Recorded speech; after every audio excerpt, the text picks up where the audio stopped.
মজার, কারণ আমার সবসময় আমার মানে কিছু কিছু আশেপাশের মানুষ দেখে আমার মনে হয় যে তাদের অসম্ভব আত্মবিশ্বাস এবং তাদের কোনো অনুতপ্ততা নাই, মানে যার সাথে যে কোনো ইচ্ছা ব্যবহার করছে, এত এত নিজের প্রতি তাদের এত আস্থা যে কাউকে কোনো সরি টরি বলার ইয়ে নেই, এবং তারা যা খুশি তাই করতে পারে।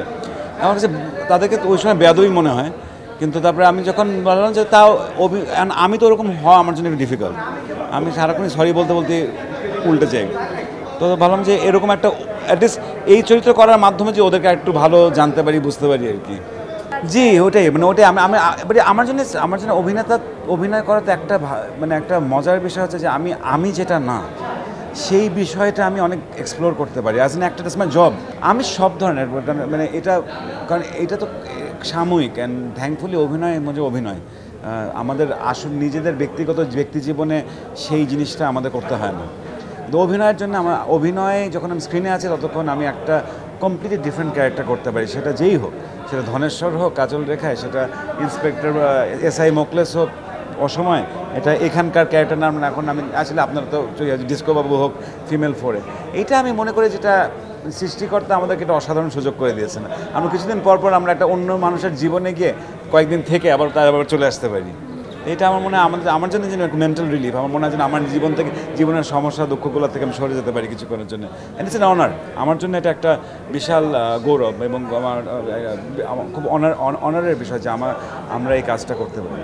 I think everything. I think any shoot, any character. কারণ আপনি চিন্তা করে দেখেন, আমাদের আর্টিস্ট হিসেবে আমাদের প্রাইমারি জবটা কি? আমরা যখন একটা চরিত্রে হ্যাঁ বলি, ওই চরিত্রের মস্তিষ্কে ঢোকা, এই মস্তিষ্কে ঢোকার বিষয়টা কিন্তু অনেক কঠিন, এবং আমাদের বেশিরভাগ সময় আমরা হয়তো পুরোপুরি জিনিসটা করতে পারি না, কিন্তু প্রসেসটা আমি খুবই এনজয় করি। এবং সেটা করার জন্য যেটাই করতে হয়, আমি কোনোকে স্পেসিফিক বলবো না, তাহলে বলতে আমার এই চরিত্র করতে ভালো লাগে না, ওই যাত্রাটাই আমার কাছে খুব প্রিয়। আমি তো সবসময় এনজয় করি, আমার কাছে এটা হচ্ছে রিলিফ। আমি বলছি, আমি এখন এই মুহূর্তে একটা কাজ করছি অনম বিশ্বাসে। আমার এবার একটা বিভিন্ন পেশাগত ব্যক্তিগত কারণে খুব খারাপ সপ্তাহ যাচ্ছিলো। কালকে রাতে আমার শ্যুট ছিল। আমি যখন রিহার্সাল করা শুরু করলাম, হুট করে মনে হলো যে আমার মন থেকে সব ওজন চলে গেছে। আমি হুট করে একটা মানে খুবই সুন্দর হিমেল বাতাসওয়ালা একটা বিচের পাশে বসে থাকলে যে অনুভূতিটা হয়, আমি শুটিং করার সাথে সাথে আমার মনে হয় সেই অনুভূতিটা আমার মধ্যে হচ্ছে। তো এর চেয়ে ভালো আমাদের এই ব্যাপার, আমরা যে কত ভাগ্যবান যে এর চেয়ে ভালো অভিজ্ঞতা হতে পারে না। এইটা কিন্তু আমাদের বয়সে যারা, আমাদের তখন খামাখা লুকিয়ে লাভ নেই, আমাদের তো বেশ ভালো বয়স হয়েছে।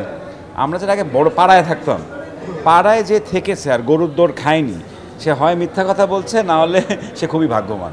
আমাদের সবারই কম বেশি খেতে হয়েছে গরুর দৌড় ওই সময় ছোটোবেলায়। বড়োবেলায় সৌভাগ্য যে খেতে হয়নি।